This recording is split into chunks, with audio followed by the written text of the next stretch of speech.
Bienvenidos. Yo espero que hoy sean muy bendecidos con nuestro tema sobre la familia y los talentos. Vamos hacia nuestra introducción que dice la parábola de los talentos, que será nuestro fondo bíblico de hoy.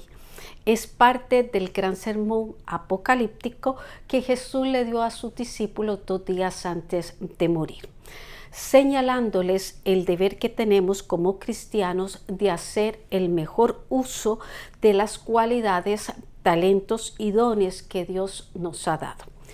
Hoy la usaremos como una lección de mayordomía cristiana en la iglesia y en la familia.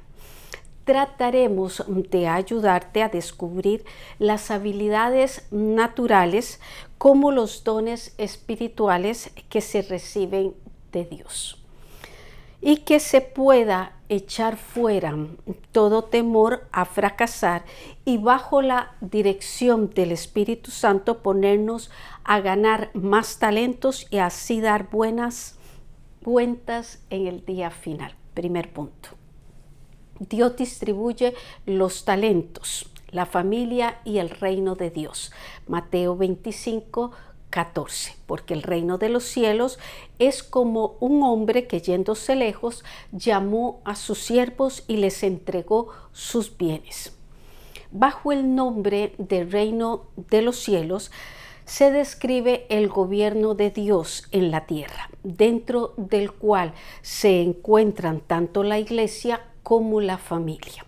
El hombre de la parábola que dice que se fue lejos no es sino Jesús en su ida al cielo. Los siervos, a quienes el Señor llama antes de su partida, son sus seguidores, su iglesia. Los bienes simbolizan los dones del Espíritu Santo y todas las habilidades que Él concede a cada creyente.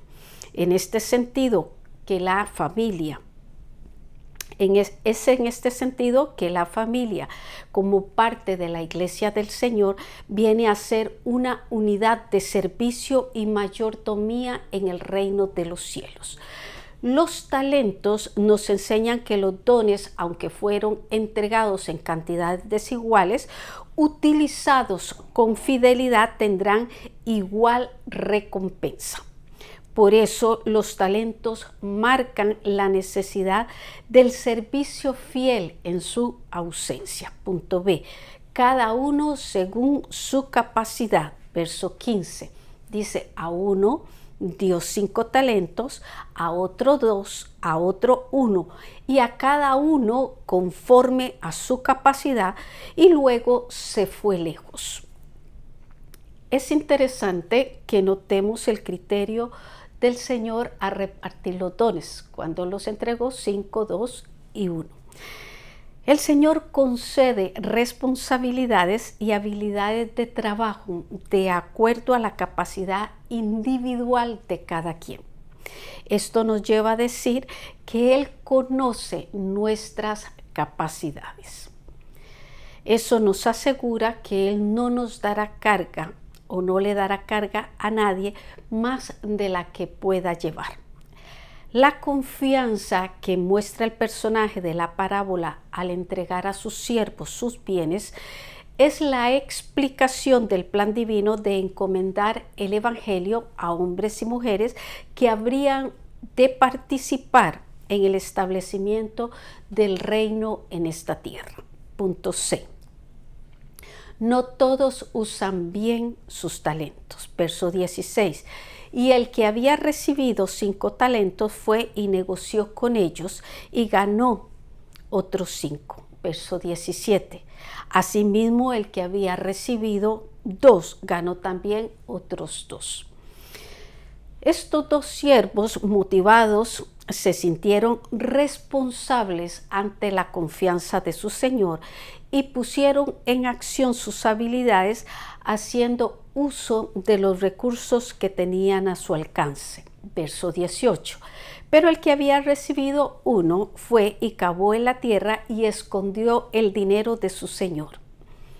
Este hombre que no pone ninguna diligencia ni aprovecha la oportunidad, representa a todos los que inventan cualquier excusa para no hacer.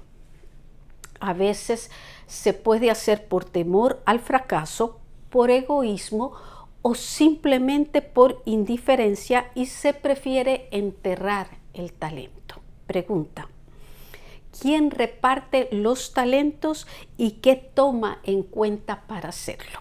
Punto 2. Recompensa según los esfuerzos. El Señor viene a arreglar cuentas. Seguimos en Mateo 25, ahora el verso 19. Después de mucho tiempo vino el Señor a aquellos siervos y arregló cuentas con ellos. La expresión que nos dan en este verso, después de mucho tiempo, se refiere al periodo que transcurre desde la ascensión de Cristo, Hechos 1:9, hasta su segunda venida, Mateo 24:30. También la confianza que el Señor de la parábola depositó en sus siervos al entregarle sus bienes, tenemos que decir que exigía un reencuentro con ellos para pedirles cuentas sobre su encargo. De la misma manera, Jesús regresará y pedirá cuentas a su iglesia. En este tiempo de espera en que estamos, el compromiso hace que seamos más fervientes en el Señor y dedicados a su obra. Perder la noción de que tenemos que dar cuentas algún día hará que descienda nuestro nivel de consagración. Así que a cuidarnos. Punto B. Porque algunos tienen éxito. Verso 20. Y llegando el que había recibido 5 talentos, trajo otros 5 talentos, diciendo: Señor, 5 talentos me entregaste, aquí tienes. He ganado otros 5 talentos sobre ellos. La entrega de los bienes se hace en el orden en que se entregaron. Comienza con el que se le dio 5 y entregó 5. Eso significa que él dio el 100% de la ganancia. Así que podemos decir que era un hombre consagrado a su deber y buen administrador, además de buen negociante. Y por su declaración podemos decir que no se le ven rasgos de ambición o deseos de adquirir ganancias para sí. Cuando él dijo: aquí tienes. Verso 22. Llegando también el que había recibido 2 talentos, dijo: Señor, 2 talentos me entregaste, aquí tienes. He ganado otros 2 talentos sobre ellos. Aunque la cantidad de este era menor, él también fue responsable y dedicado en sus esfuerzos, llegando a duplicar el dinero que le dieron. Esta enseñanza está para exhortar a cada hijo de Dios a esforzarse y ser muy valiente para cuidar de hacer conforme a toda la ley. Estoy citando Josué 1:7, pero podemos actualizarlo para cuidar de hacer conforme a su voluntad, para hacer conforme a lo que está escrito en su palabra. Y dice: no te apartes de ella ni a diestra ni a siniestra, para que seas prosperado en todas las cosas que emprendas. El creyente que permanece en la verdad de la palabra multiplicará sus talentos y mantendrá el ánimo hasta entrar en el gozo de su Señor.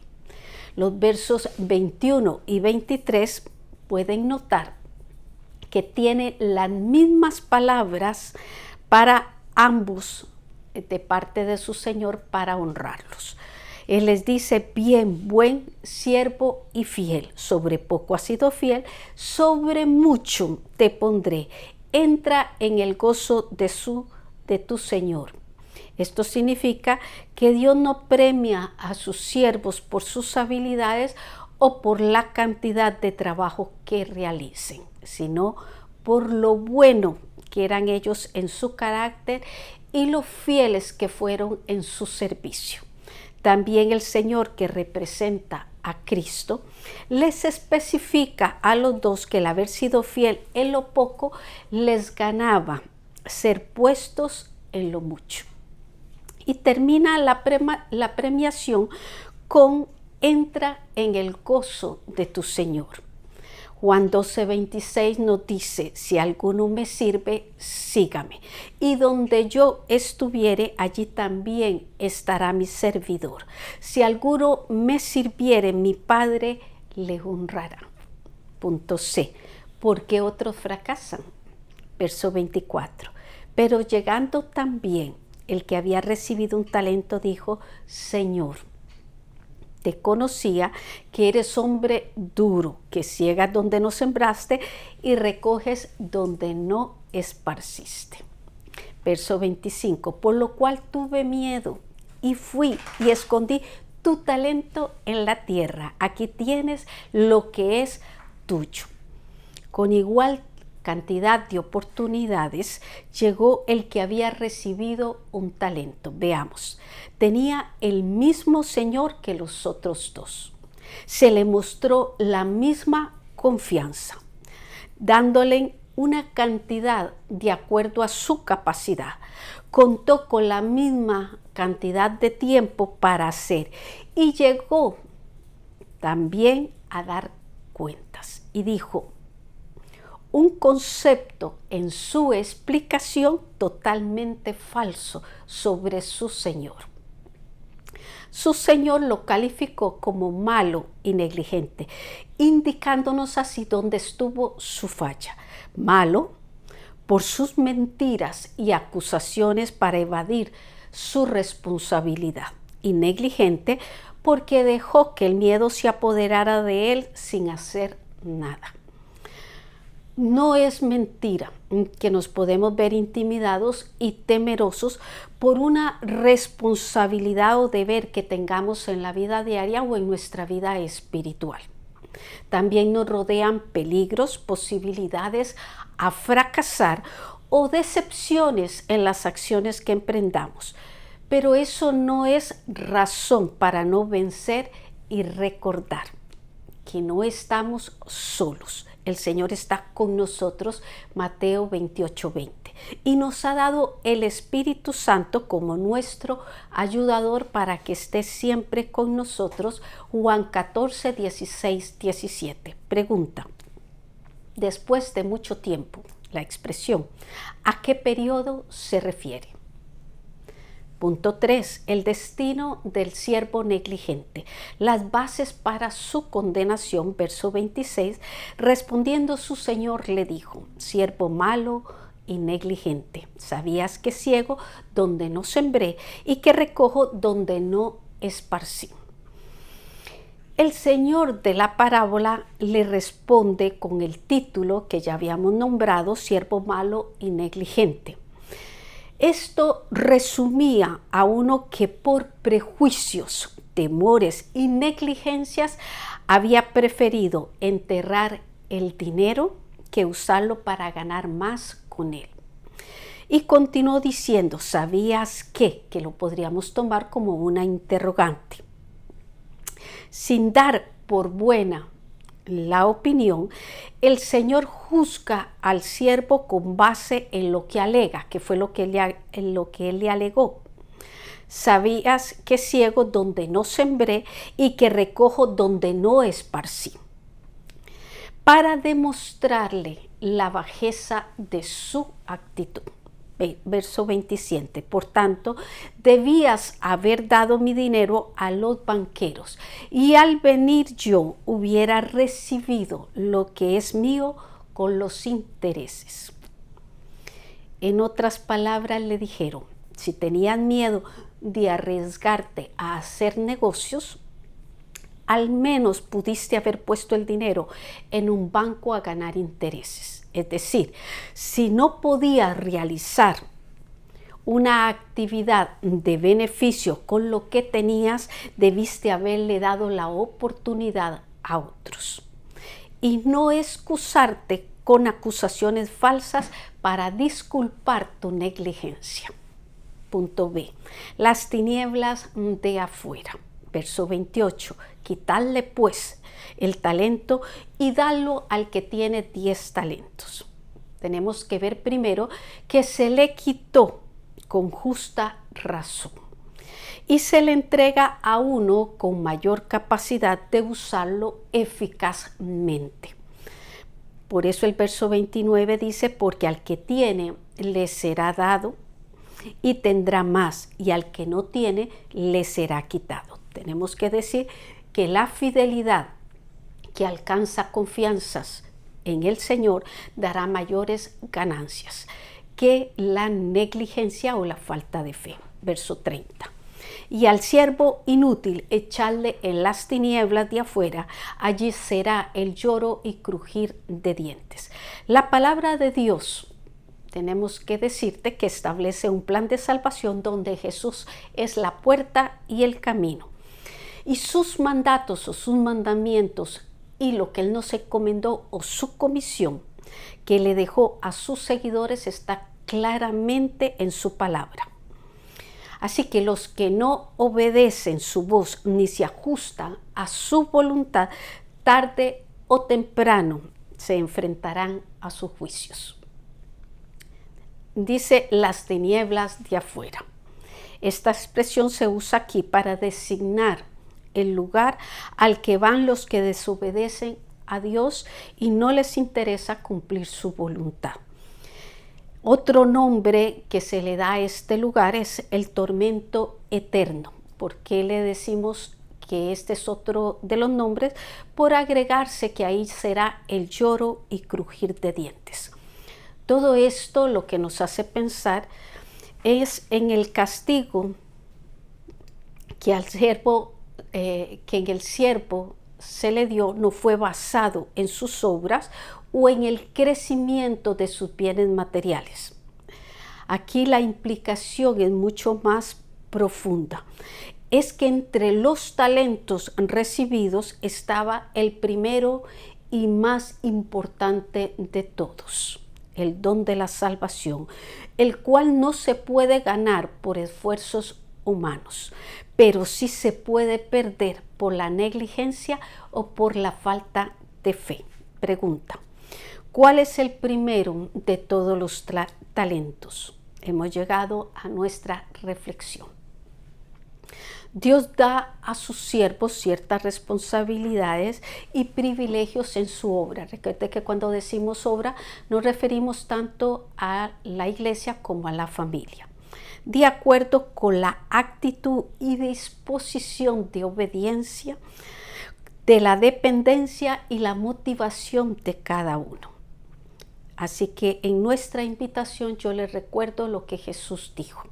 Cualquiera pues que me oye estas palabras y las hace, le compararé a un hombre prudente que edificó su casa sobre la roca. ¿Por qué? Porque descendió la lluvia, vinieron ríos, soplaron vientos y golpearon contra aquella casa y no cayó porque estaba fundada sobre la roca.